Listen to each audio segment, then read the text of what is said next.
अस्सलाम वालेकुम नाज़रीन, मैं हूं सैफ अली और वेब पेज एजुकेशन में आपको खुशामदीद कहता हूं। सुहेल अफजल की बुक है अकाउंटिंग क्लास आईकॉम पार्ट 1 और उसका चैप्टर है cash book and rectification of errors. और अभी हम प्रॉब्लम नंबर 14 सॉल्व करेंगे। From the following particulars prepare a bank reconciliation statement of mister Khubaib as on 31 December 2015। Mister Khubaib के लिए हमने बैंक रिकॉन्सिलिएशन स्टेटमेंट बनानी है 31 दिसंबर 2015 को।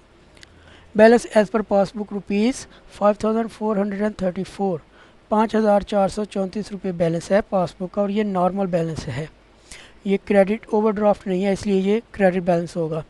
Checks issued but not presented rupees 1060, 1060 रुपये के चेक इशू किए हमने, लेकिन वो बैंक में पेमेंट के लिए प्रेजेंट ही नहीं हुए, तो ये अनप्रेजेंटेड चेक्स हैं, ये डेबिट होंगे। Checks deposited but not credited bye bank rupees 690, 690 रुपये के चेक बैंक में डिपॉजिट करवाए, लेकिन वो बैंक ने अभी तक क्रेडिट नहीं किए, तो ये अनक्रेडिटेड चेक्स हैं, ये क्रेडिट होंगे। Interest charge by bank rupees 36, 36 रुपये इंटरेस्ट चार्ज किया है बैंक ने, तो ये भी क्रेडिट होगा। Interest on government securities rupees 70, 70 रुपये गवर्नमेंट सिक्योरिटीज़ के ऊपर इंटरेस्ट रिसीव हुआ है, तो ये डेबिट होगा। Balance as per cash book हमने फाइंड करना है, वो होगा 5030 और वो डेबिट बैलेंस होगा।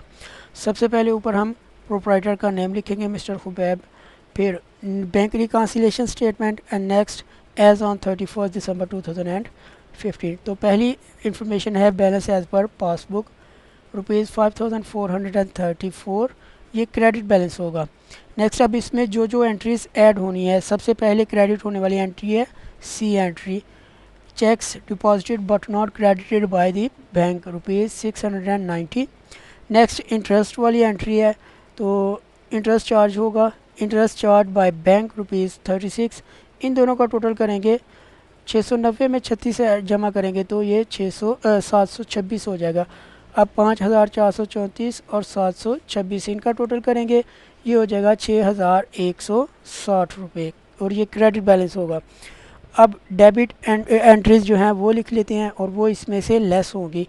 पहली एंट्री है सेकंड वाली, अनप्रेजेंटेड चेक्स है, ये cheques issued but not presented rupees 1060।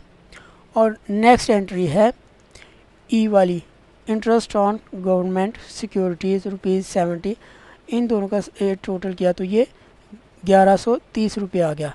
6160 में से 1130 लेस करेंगे,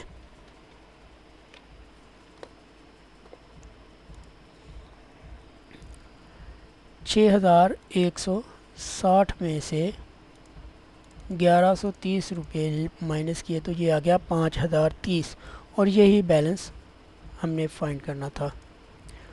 अब इनका बैलेंस करेंगे तो ये आ जाएगा 5030 और नीचे एक स्टेटमेंट लिख देंगे balance as per cash book rupees 5030 और ये डेबिट बैलेंस होगा।